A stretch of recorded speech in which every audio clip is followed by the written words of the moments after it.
de repente estamos demorando un poquito. Y para hacerlo más dinámico, básicamente vamos a introducirnos a los sistemas lineales y la densidad espectral de potencia.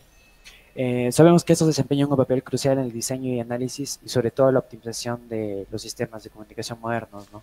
Ayudándonos bastante sobre todo en temas de detección y filtros. Los conceptos que necesitaríamos son las señales y sistemas y sobre todo los dispositivos que procesan ese tipo de señales para realizar tareas específicas y también filtrar el tipo de información que nosotros necesitemos. Necesitamos tener el dominio del tiempo, la frecuencia y bueno, ya el tema que hemos estado desarrollando que es la transformada de Fourier. Esta misma nos permite analizar las características frecuenciales de una señal y comprender los PSD y los SLIT, ¿no? Para la densidad espectral de potencia, eh, principalmente el PCE nos proporciona esta representación gráfica de la potencia de una señal, ¿no? Esto sobre todo en la función de la frecuencia. Esto es bastante importante en el diseño de comunicaciones y nos permite saber qué frecuencias son más importantes, ¿no? Sobre todo en dónde lo queremos enfocar. Es útil para describir los contenidos de las potencias de las señales y, por ejemplo, el ruido donde se ve afectado en ecualización, ya sea filtros o sistemas de comunicación. Por ejemplo, para la potencia media normalizada utilizamos la esperanza de, y ya nos da como la ecuación de la parte izquierda la potencia, que es la calculada en la frecuencia. Todo esto de un GDF de EDF. Sobre todo en la densidad espectral de potencia ya en sí sería esta misma GDF y esto el del HDF al cuadrado, ¿no? La siguiente, podemos ver que la PCD como la magnitud al cuadrado de la transformada de Fourier y eso sobre todo dividida por la duración de la señal. Esto se hace para obtener una medida de potencia, sobre todo por la unidad de frecuencia. El siguiente sería los SLIT, ¿no? Que son los sistemas lineales invariantes en el tiempo y toman una señal de entrada y la transforman en una señal de salida de acuerdo con sus propiedades, ¿no? Estos sistemas poseen dos propiedades clave, que es la linealidad y la invariancia del tiempo, como su propio nombre dice, ¿no? La linealidad implica que la salida del sistema es proporcional a la entrada y, bueno, nos permite aplicar operaciones matemáticas sobre las distintas señales que podemos obtener y, sobre todo, muchas veces son aleatorias, ¿no? Las que obtenemos dependiendo de la fuente que usemos. Por otro lado, la invariancia en el tiempo significa que el sistema se comporta de la misma manera, independiente del desplazamiento que use la señal de entrada o la variable del tiempo. Su utilidad proviene de conocer la respuesta de impulso, en este caso HDN, y es posible calcular la respuesta a cualquier entrada de XDN, ¿no? Por ejemplo, como ejemplos desarrollados, vamos a usar primero un filtro de ruido en una señal de voz, que esto lo podemos ver aquí en el MATLAB. Se me está mostrando. A ver, déjame revisar. Sí. Para el primero usaríamos una señal de audio. Bueno, hemos usado una extensión WAP se puede ver mejor las longitudes de audio y diseñamos un filtro FIR. Este tipo de filtros pasa a los bajos para eliminar el filtro, ¿no? Y FIR quiere decir Finite Impulse Response, que es como acortar en el impulso de respuesta finita. Este audio filtrado, vamos a reproducir la señal del audio original, por ejemplo, primero con ruido y vamos a querer mostrarle una señal ya con los filtros FIR. Esto, bueno, para el código que he usado aquí, primero tenía un poquito de complicaciones porque se escuchaba todo el audio, ¿no? Por ejemplo, si son audios largos no escuchaba, entonces hemos puesto que suene solamente en 5 y se reproduzca para poder hacer la comparativa y luego de eso se pausa y termina de reproducir. Luego graficaríamos ambas señales, darle a correr y se empezaría a reproducir, ¿no? Aparte de eso, le hemos puesto las densidades, vamos a comprar las densidades espectrales de potencia con la función p-Welch y básicamente podemos ver, dependiendo del audio que usemos, ¿no? Bueno, en este caso he usado este y podemos ver una pequeña diferencia con la señal de audio filtrada. Y la densidad espectral de potencia sería la de aquí abajo, que podemos ver que en realidad sí filtra bastante, ¿no? En el espectro no se puede notar mucho.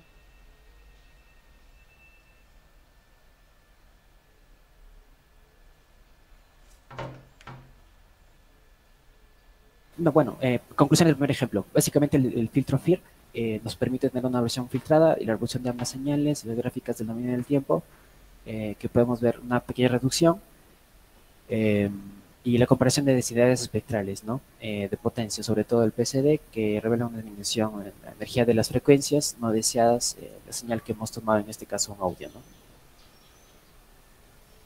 ¿no? Para el filtro de ruido de imagen,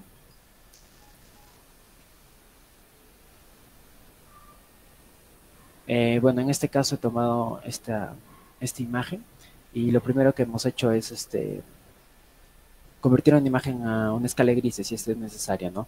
Aplicamos un filtro de suavizado y de manera parecida al filtro anterior, pero es un filtro promediador de tamaño de 5x5, ¿no? Lo que va a usar son los píxeles cercanos a la imagen. En este caso vamos a usar la diferencia entre las dos imágenes, calcular el perfil de intensidad a lo largo de la línea horizontal, eso también dependiendo de la imagen, ya que por ejemplo no pueden tener muchos las dimensiones necesarias, ¿no? Entonces, la aplicación de este filtro suavizado en esta imagen muestra los siguientes beneficios, ¿no? El ruido de la imagen, la conservación de algunas características. Por ejemplo, si lo acercamos, podemos ver que es la imagen original y aplica un filtro, bueno, básicamente que podemos notar mejor lo que quiere mostrar en este caso la imagen, ¿no?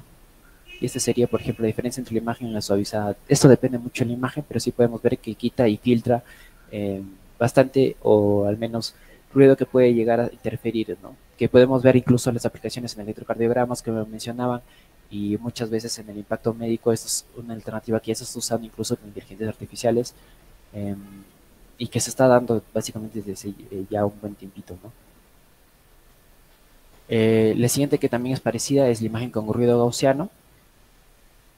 En realidad, estas dos, la diferencia que tiene es, por ejemplo, tomando esta imagen, es que lo usan para em, el entrenamiento de inteligencias artificiales, ya que no solamente usan imágenes con ruido que ya vienen con ruido y las intentan descifrar, sino meten ruido a las imágenes y entrenan a partir de esas para que puedan darnos un resultado más claro, ¿no? Incluso poder hacer una especie de ingeniería inversa para poder tratar y entender las imágenes. Así es como está funcionando, bueno, las últimas generaciones de imágenes, y es como lo han estado entrenando, ¿no? Modelos como Stable Diffusion y, y otro, por ejemplo, también que se ha hecho bastante famoso en Midjourney, ¿no? Que han estado entrenando con este tipo de imágenes, en el que, por ejemplo, aquí le hemos añadido un ruido gaussiano y vamos a calcular la PC de la imagen con ruido en este caso.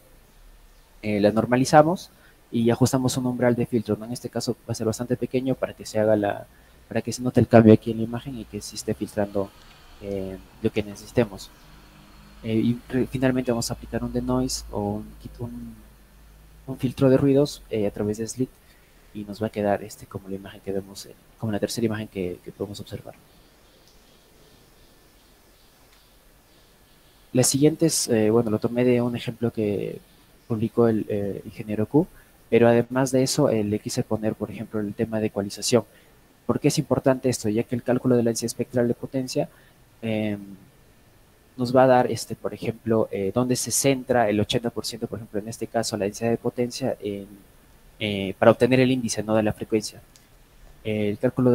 Usamos el cálculo de porcentaje acumulado, la aplicación de la ecualización, en este caso personalizada. He usado un audio con ruido, que es pues, el mismo del anterior, y en este caso lo he ecualizado para reducir un 20% en frecuencias menores a 1 kHz y aún aumentarle, por ejemplo, las frecuencias mayores a 4 kHz, para ver un poco la diferencia, ¿no? Si modificamos esto podemos ver un poquito más, pero podemos ver que por ejemplo, se queda en la densidad espectral de potencia de 0.69 kHz, ¿no? Eso es donde está la mayor parte de de la densidad espectral de potencia. Bueno, lo siguiente sería el filtro de suavizado. Disculpenme.